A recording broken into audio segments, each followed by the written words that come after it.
ओम श्री सूर्याय नमः। जय श्री कृष्ण। आप सभी का दिन शुभ और मंगलमय हो। कहानी की शुरुआत होती है उस पवित्र प्रांत काल से जब सूर्यदेव की पहली सुनहरी किरणें धरती पर उतरती है और मानो आशीर्वाद की तरह हर जीव को स्पर्श करती है। उसी दिव्य प्रकाश की कृपा से सभी भक्तों का जीवन सुख समृद्धि और धन ऐश्वर्य से परिपूर्ण रहे। ऐसी मंगल कामना के साथ आज की रविवार व्रत की कथा आरंभ होती है। पुराने समय में एक विशाल राज्य था। उस राज्य का राजा अत्यंत पराक्रमी, धर्मप्रिय और उदार हृदय का था। राजमहल में सिपाही, घोड़े, दास दासियां, सोना चांदी सब कुछ प्रचुर मात्रा में था। लेकिन उस राजवैभव के बीच एक ही कमी थी, राजा को संतान नहीं थी। इसी कारण दोनों के हृदय में एक ऐसी पीड़ा थी जिसे शब्दों में बयां करना कठिन है। राजा ने हर दान धर्म किया, रानी ने हर देवी देवता के सामने दीप जलाए, अनुष्ठान, जप, मंत्र, व्रत जो भी किसी ने बताया दोनों ने पूरी श्रद्धा से किया। परंतु भाग्य मानो मौन हो गया था। कोई भी प्रयास सफल नहीं हो रहा था।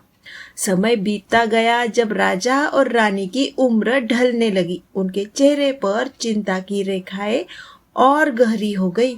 रानी रातों को महल की खिड़की से बाहर देखती और धीमी आवाज में कहती, हे स्वामी, इतने बड़े राज्य का क्या होगा? हमारी प्रजा को कौन संभालेगा? कौन होगा हमारे समृद्ध राज्य का वारिस? राजा गहरी सांस लेकर कहता, देवताओं ने चाहे जैसा भी भाग्य लिखा हो, पर मेरा मन आज भी एक संतान के लिए तड़पता है। धीरे धीरे उसकी चिंता, भोजन और विश्राम दोनों को निगल गई। दिन बीतते गए, लेकिन मन की व्यथा और भारी होती चली गई। इसी बीच एक दिन सुबह जब राजा दरबार में सभा लगाए बैठे थे, एक तेजस्वी साधु महल के द्वार पर आया।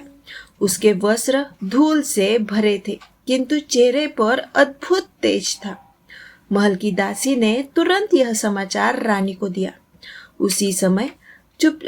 रानी उस समय चुपचाप खड़ी थी, हाथ में सोने का एक कटोरा लिए जिसमें सफेद सुगंधित चावल भरे हुए थे। रानी ने धीमी आवाज से कहा, ये हे दासी, यह शायद मेरे जीवन का अंतिम दान है। आज के बाद मेरे हाथों से मैं कोई भी दान नहीं करूंगी। किसी भी व्रत, किसी भी अनुष्ठान का कोई फल नहीं मिलता। मन आज बहुत थक गया है। इतना कहकर रानी भारी कदमों से महल के बाहर आई। साधु के सामने पहुंचते ही उन्होंने चावल उसकी झोली में डालने के लिए हाथ बढ़ाया, परंतु उनके चेहरे पर पसरी गहरी उदासी देख साधु ठिठक गया। साधु ने शांति से पूछा, हे देवी, यह विषाद क्यों? आपका मुखमंडल इतना मलिन क्यों दिख रहा है? बस इतना सुनते ही रानी का धैर्य टूट गया। वह साधु के सामने फूट फूट कर रो पड़ी और अपनी सारी व्यथा सुना दी। संतान की कमी, राजकुल की चिंता और टूटती उम्मीदों की बात। रानी के आंसू देखकर साधु कुछ देर मौन रहा। उसकी आंखों में करुणा भी थी और किसी गहरे रहस्य का संकेत भी। फिर वह धीमी पर दृढ़ आवाज में बोला, हे रानी, शोक त्याग दीजिए। आपकी कोख खाली नहीं रहेगी। सूर्यदेव की कृपा से आपके जीवन में वह क्षण अवश्य आएगा जब आप एक तेजस्वी पुत्र को जन्म देगी। साधु ने अपनी बात पूरी की और गंभीर स्वर में बोला, हे देवी, सूर्यदेव की कृपा से आपको संतान अवश्य प्राप्त होगी, परंतु ध्यान रहे, यह पुत्र केवल 16 वर्ष तक ही इस मृत्युलोक में रहेगा। इससे अधिक आयु देना अब मेरे बस में नहीं। रानी का चेहरा फिर से उदास हो गया, परंतु साधु ने तुरंत अपनी झोली में हाथ डाला और मुट्ठी भर भोग निकालकर रानी के हाथों में रख दिया। उसके कोमल स्वर में कहा, इसे राजा के साथ समान रूप में बांटकर ग्रहण करना आशीर्वाद है। तुम्हारी शीघ्र ही कोख में एक उज्जवल पुत्र आएगा। इतना कहकर वह साधु उसी तरह शांत भाव से आगे बढ़ गया, मानो हवा की तरह बहते हुए कहीं दूर विलीन हो गया हो। उस रात जब राजा दरबार से लौटकर रानी के कक्ष में आए, रानी ने सारी घटना रोते रोते सुना दी। उसके हाथ से में रखे उस पवित्र भोग को दिखाया और धीमे स्वर में बोली, हे स्वामी, साधु महाराज ने इसे ग्रहण करने को कहा है। यह शायद हमारा अंतिम अवसर हो। राजा कुछ देर मौन रहे। उनकी आवाज भारी थी, हे महारानी, हमने कितने अनुष्ठान किए, कितने व्रत रखे, कितना दान धर्म किया, पर हमें कोई फल नहीं मिला। क्या अब इस एक मुट्ठी भोग के भरोसे हम संतान की आस रखें? रानी ने राजा का हाथ थामकर कहा, स्वामी, जब बाकी सब कर लिया तो इसे भी कर लेते हैं। साधु के आशीर्वाद का अपमान क्यों करें? प्रिय भक्तों, राजा अब किसी पर विश्वास नहीं करते थे, लेकिन रानी का मन और विश्वास न टूटे, इसीलिए उन्होंने सहमति दे दी। दोनों ने साधु का स्मरण करके वह भोग बांटा और शांत मन से ग्रहण कर लिया। उस रात वर्षों बाद दोनों चैन की नींद सोए। समय बीतता गया और साधु की वाणी सच होने लगी। रानी गर्भवती हुई। राजमहल के वर्षों बाद हंसी की पहली किलकारी गूंजी। 9 महीने 9 दिन और 9 घंटे पूरे होते ही रानी ने एक अत्यंत सुंदर गोरे चिट्टे पुत्र को जन्म दिया। राजा ने आनंद से पूरे राज्य में धूमधाम से उत्सव मनाया। 8 दिन तक ढोल नगाड़ों की गूंज रुकने का नाम ही नहीं ले रही थी, लेकिन राजा के हृदय में एक गहरी गांठ बंधी थी। उन्हें भली भांति ज्ञात था कि यह पुत्र केवल 16 वर्ष का जीवन लेकर आया है।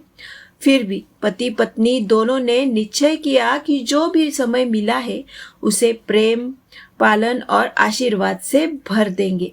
उन्होंने पुत्र को दिल खोल कर प्यार दिया, उसकी हर इच्छा पूरी की। राजकुमार बड़ा होने लगा। 8 वर्ष की आयु में राजा ने श्रेष्ठ गुरु बुलवाए, जिन्होंने उसे अस्त्र शस्त्र, घुड़सवारी, राजनीति, नीति शास्त्र सब कुछ सिखाया। 12 वर्ष का होने तक वह सभी विद्याओं में पारंगत हो गया। उसी उम्र में परंपरा के अनुसार राजा ने एक सुंदर सुशील राजकन्या खोजकर उसका विवाह भी कर दिया। कुछ वर्ष सुखपूर्वक बीत गए। राजा, रानी, पुत्र और पुत्रवधू चारों का जीवन मानो पूर्ण हो चुका था। लेकिन समय कभी रुकता नहीं और राजपुत्र जब 16वें वर्ष में प्रवेश करने लगा, एक दिन वह पिता के पास आकर बोला, पिताजी, मैं अपने राज्य को स्वयं चलाना चाहता हूँ। मैंने आज तक केवल महल ही देखा है। मैं प्रजा, नगर, वन सब कुछ देखना चाहता हूँ। पुत्र की बात सुनकर राजा का हृदय कांप उठा। उन्हें साधु की बात याद आ गई। 16 वर्ष और फिर मृत्यु। लेकिन राजा अपनी व्यथा पुत्र को कैसे बताते? चेहरे पर मुस्कान ओढ़कर उन्होंने कहा, हे पुत्र, अवश्य तुम्हें राज्य का ज्ञान होना चाहिए। मेरे बाद तुम ही इसका भार उठाओगे। जाओ, सब देखो। एक बात याद रखना, जिस भी स्थान पर जाओ, क्या कर रहे हो, कैसी यात्रा है, यह बात अपनी पत्नी को मत बताना। राजकुमार ने विनम्रता से कहा, जैसा आदेश पिताश्री। और फिर वह दिन भर अपनी पत्नी के साथ हंसता खेलता रहा। उसे जरा भी अंदाजा नहीं था कि उसके जीवन का सबसे बड़ा रहस्य सिर्फ कुछ कदम दूर खड़ा था। राजकुमार की आदत थी, ठीक आधी रात 12 बजते ही वह चुपचाप उठता, धीरे से अपने कक्ष का द्वार खोलता और महल से बाहर निकल जाता। भोर से पहले पहले वह लौट आता और ऐसे लेट जाता मानो रात भर सोया ही हो। यह क्रम कई दिनों तक यूं ही चलता रहा। धीरे धीरे समय अपनी सीमाएं छूने लगा। राजकुमार के जीवन का 16वां वर्ष अब समाप्त होने ही वाला था। मृत्यु का संकेत अनजाने ही उसके कदमों के पीछे पीछे चल रहा था। एक रात अचानक छोटी रानी की आंख खुली। उसने बाई और देखा, बिस्तर पर उसके पति का कोई नामो निशान नहीं था। एक क्षण को उसका हृदय धड़कना ही भूल गया। वह घबरा कर पूरे महल में दौड़ी। सभा, बाग, शस्त्रागार, मंदिर, हर जगह देखा, पर राजकुमार कहीं नहीं दिखाई दिया। भोर होते ही वह वापस कक्ष में लौटी और देखा राजकुमार ऐसे सो रहा था मानो रात में कुछ हुआ ही नहीं हो। छोटी रानी कुछ न कह सकी, पर अगले दिन भी यही हुआ। फिर तीसरे दिन, फिर चौथे, और फिर कई रातें बीत गई। अब उसके मन में शंका, भय और अगणित प्रश्न जन्म लेने लगे। मेरे पति कहाँ जाते हैं? क्या किसी दूसरी स्त्री से मिलने? क्या कोई गुप्त मार्ग है? क्या कोई रहस्य है जिसे मुझसे छिपाया जा रहा है? पूछने से डर लगने लगा कि कहीं पति क्रोधित न हो जाए। सास ससुर से पूछना भी उनकी कुल मर्यादा के विरुद्ध लगता था। धीरे धीरे वह भीतर ही भीतर पिघलने लगी। भोजन से मन उठ गया, शरीर क्षीण होने लगा, आंखों में नींद गायब और होठों पर सिर्फ चिंता का स्वाद। इन्हीं दिनों महल में प्रतिदिन फूल देने वाली एक बुढ़िया मालिन करुणा ने रानी का चेहरा गौर से देखा। रानी की सूखी आंखें देखकर वह ठिठक गई। वह पास आकर बोली, बेटी, ये कैसा दुख समाया है तुझ में? तू तो एक कली जैसी थी, आज कांटे जैसी क्यों सूख गई है? यह सुनकर छोटी रानी का हृदय भर आया। आंसू टपकते हुए बोली, अम्मा, मैं किससे कहूँ? मेरा पति, इस राज्य का राजकुमार, हर रात अदृश्य हो जाता है। न जाने कहाँ जाता है, किससे मिलता है। मेरे मन में शंका ही शंका है। मैं दुख में डूबी जा रही हूँ अम्मा। खाना पीना सब छूट गया है। बूढ़ी मालिन ने उसकी पीठ पर हाथ फेरा और गंभीर स्वर में बोली, बेटी, सत्य जानने का एक ही उपाय है। आज रात सोना मत। जब तेरा पति उठे तू भी उसके पीछे पीछे चल, छाया की तरह, बिना आहट के देखना कि वह कहाँ जाता है। छोटी रानी घबराई। अम्मा, पर मुझे नींद आ गई तो? मालिन ने धीमे से मुस्कुराते हुए कहा, तो अपने दाहिने हाथ की एक उंगली पर छोटा सा घाव कर लेना और उस पर थोड़ी मिर्च लगा देना। जलन के कारण नींद पास नहीं आएगी। सत्य दिखेगा और सत्य ही तेरी रक्षा करेगा। प्रिय भक्तों, छोटी रानी ने वैसा ही किया। उसने अपनी उंगली में हल्का सा घाव किया और लाल मिर्च का चुटकी भर लेप लगा दिया। तेज जलन उठी, पर उसी जलन ने उसकी आंखों में से नींद छीन ली। अब वह जानती थी। जागती रही, प्रतीक्षा करती रही, लेकिन कुछ देर बाद उसका सिर भारी होने लगा और फिर वह अनजाने में गहरी नींद में चली गई। छोटी रानी उस रात कुछ न देख पाई। सुबह होते ही बुढ़िया हमेशा की तरह फूल लेकर महल पहुंच गई और पूछ बेटी, क्या हुआ बेटी? देख पाई कि तेरा पति रात को कहाँ जाता है? रानी ने लंबी सांस भरते हुए कहा, नहीं अम्मा, जलन के कारण पहले तो नींद ही नहीं आई, पर कुछ देर बाद ही मैं सो गई। बुढ़िया बोली, कोई बात नहीं, आज उंगली पर थोड़ा बड़ा घाव करना और ज्यादा मिर्च लगाना, आज सच जरूर सामने आएगा। उस रात छोटी रानी ने वही किया, मगर फिर भी वह केवल इतना देख सकी कि उसका पति कमरे से बाहर निकला। बस उसके बाद आंखें भारी हुई और नींद ने फिर उसे पकड़ लिया। सुबह बुढ़िया आई और पूछने से पहले ही रानी फूट फूट कर रोने लगी। अम्मा, मैं फिर असफल हो गई। मेरे पति कहाँ चले जाते हैं और मैं कुछ नहीं कर पाती। बुढ़िया ने उसके आंसू पोंछे। रो मत बेटी, आज रात घाव और बड़ा करना, मिर्च और ज्यादा, और जब वह निकलने लगे उसका रास्ता रोक लेना और रोक कर पूछना कि वह कहाँ जाता है। आज सत्य बाहर आ ही जाएगा। उस रात छोटी रानी ने वही किया। तेज जलन उसकी आंखों से नींद दूर भगाती रही। आधी रात होते ही राजकुमार उठकर कमरे से बाहर जाने लगा। तभी छोटी रानी दौड़कर सामने खड़ी हो गई। उसने कांपती आवाज में पूछा, आप कहाँ जाते हैं? किससे मिलने जाते हो? मुझे बताओ। राजकुमार घबरा गया। वह बोला, मुझे मत रोकना। अगर मैंने सब बता दिया तो मैं तुम्हें फिर से कभी नहीं मिल पाऊंगा। रानी ने दृढ़ स्वर में कहा, फिर भी बताओ, भले ही तुम न मिलो, पर मैं जानना चाहती हूँ कि आप हर रात कहाँ जाते हो। रानी की जिद के आगे राजकुमार हार गया।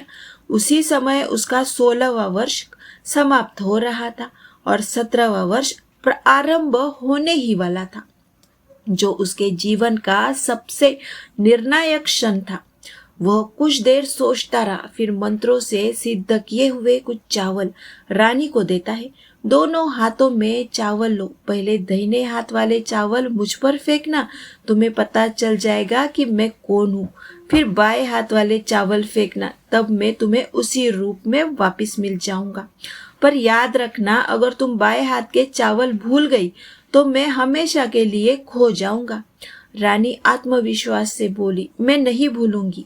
उसने दाएं हाथ के चावल फेंके और देखते ही देखते राजकुमार उसका पति न रहा। वह एक विशाल दिव्य सफेद घोड़े में बदल गया, चमकदार आयाल, तेजस्वी नेत्र जैसे किसी लोग का दूत हो। घोड़ा चीते की गति से दौड़ पड़ा और रानी पल भर के लिए स्तब्ध रह गई। उस सदमे में वह बाएं हाथ के चावल फेंकना भूल ही गई। घोड़ा महल के बाहर निकल गया और फिर कभी वापस नहीं आया।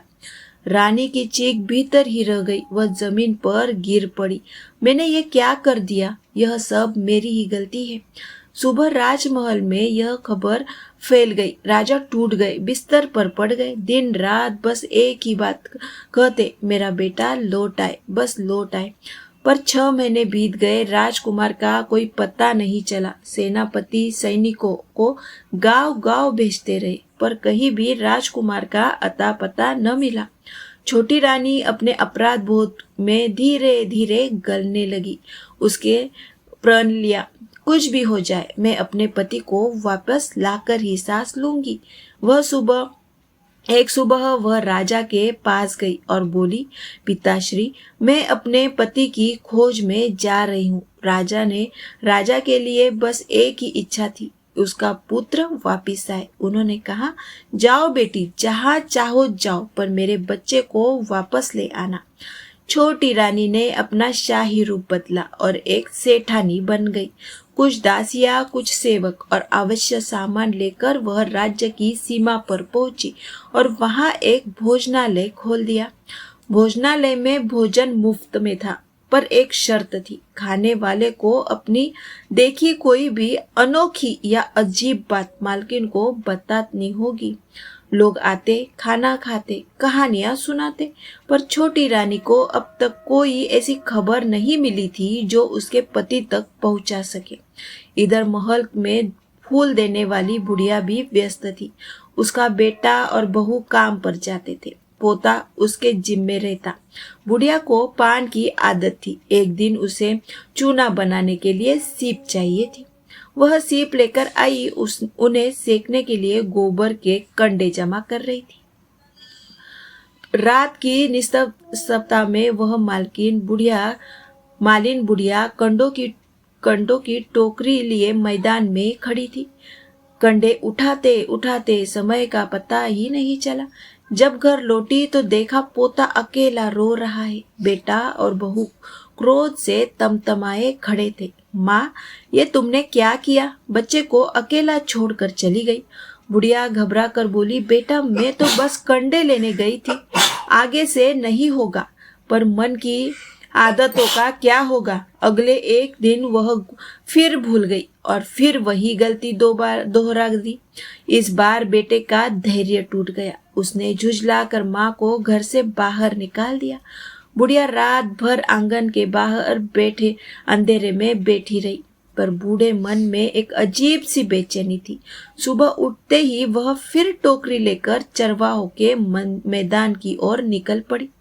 उस दिन तो जैसे उस कंडों का पागलपन चढ़ गया था। कंडे उठाते उठाते कब शाम ढल गई उसे पता ही नहीं चला।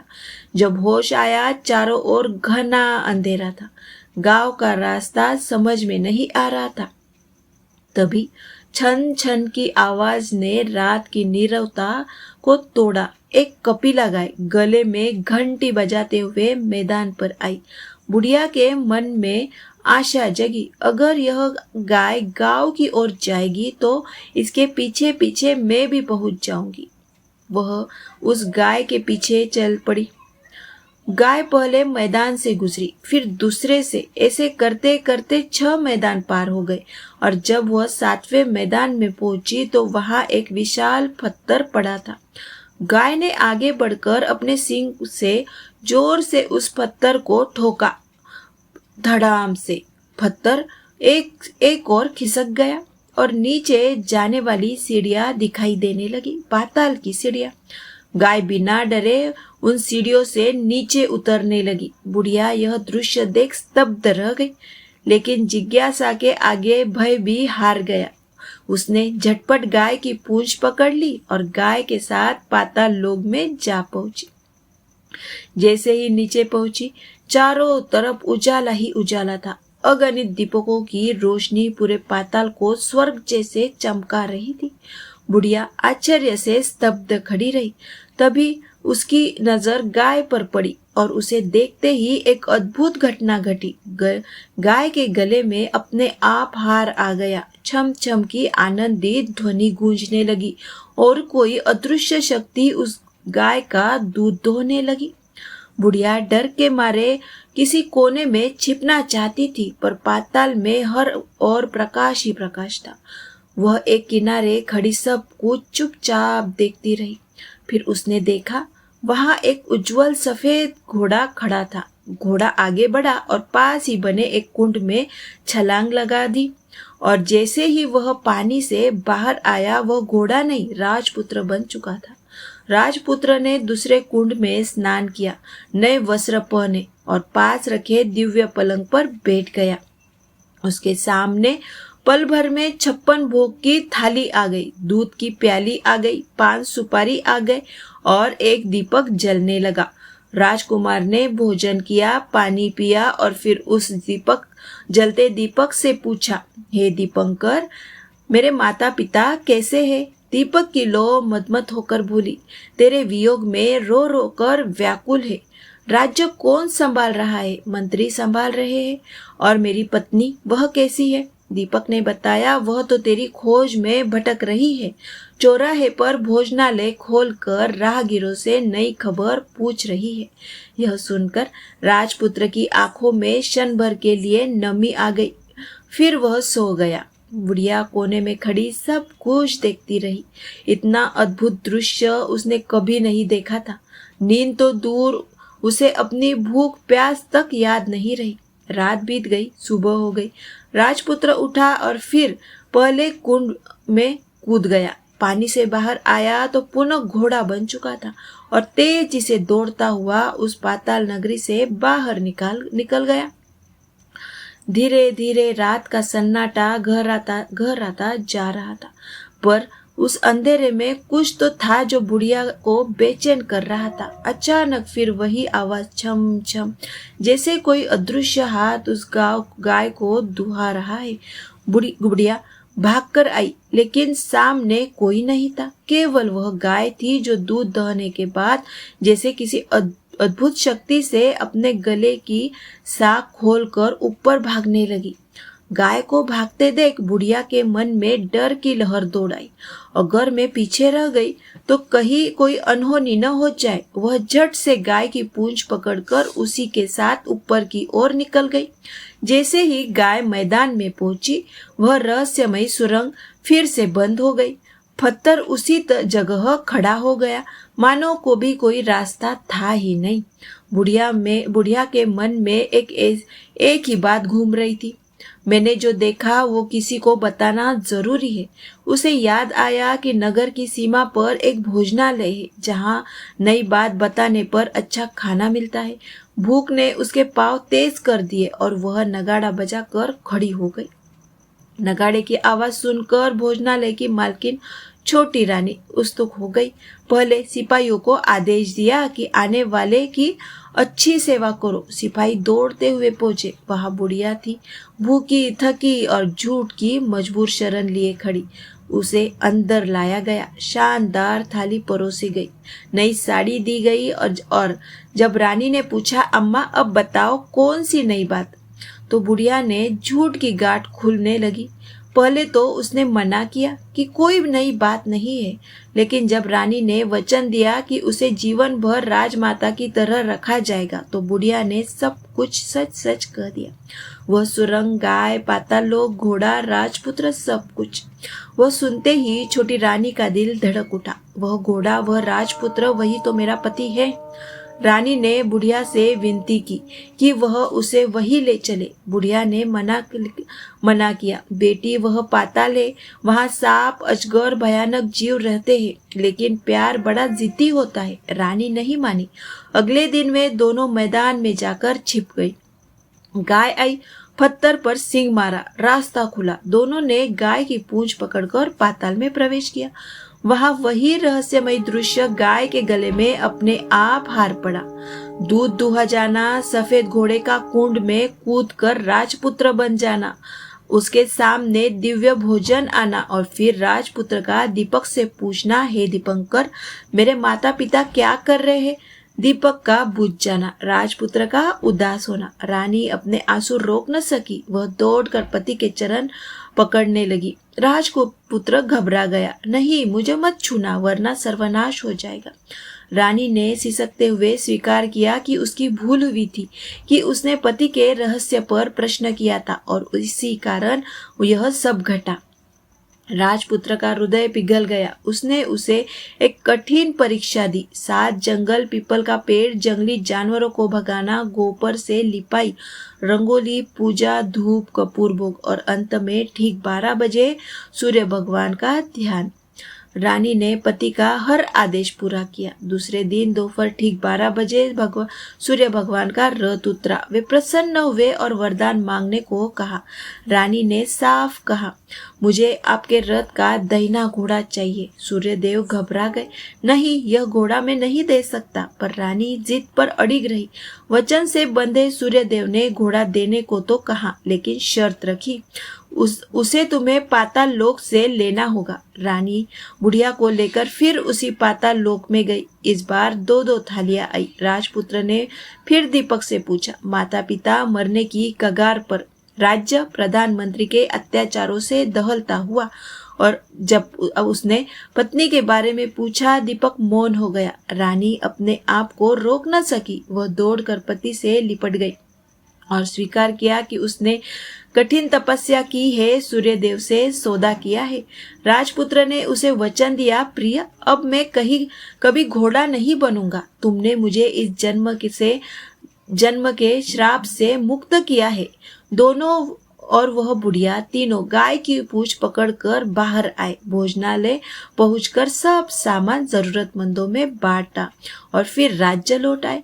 राजपुत्र के आते ही प्रधानमंत्री का अत्याचार खत्म हुआ। उसे कैद में डाल दिया। राजपुत्र के माता पिता ने उसे गले लगाया और रो पड़े। धीरे धीरे उनकी सेहत सुधर गई। राज्य में उत्सव का माहौल छा गया। राजपुत्र का राज्याभिषेक हुआ। रानी को महारानी का दर्जा मिला। बुढ़िया को साथ रखकर उसकी सेवा की गई ताकि उसके जीवन के अंतिम दिन खुशियों में कटे। राजपुत्र ने प्रजा से कहा, सूर्य नारायण भगवान का व्रत करो, प्रत्येक रविवार अर्घ्य दो, घर की लिपाई करो, इससे घर में सुख समृद्धि और रोगों से मुक्ति मिलती है। अगर आपको यह वीडियो पसंद आए तो इसे लाइक करें, शेयर करें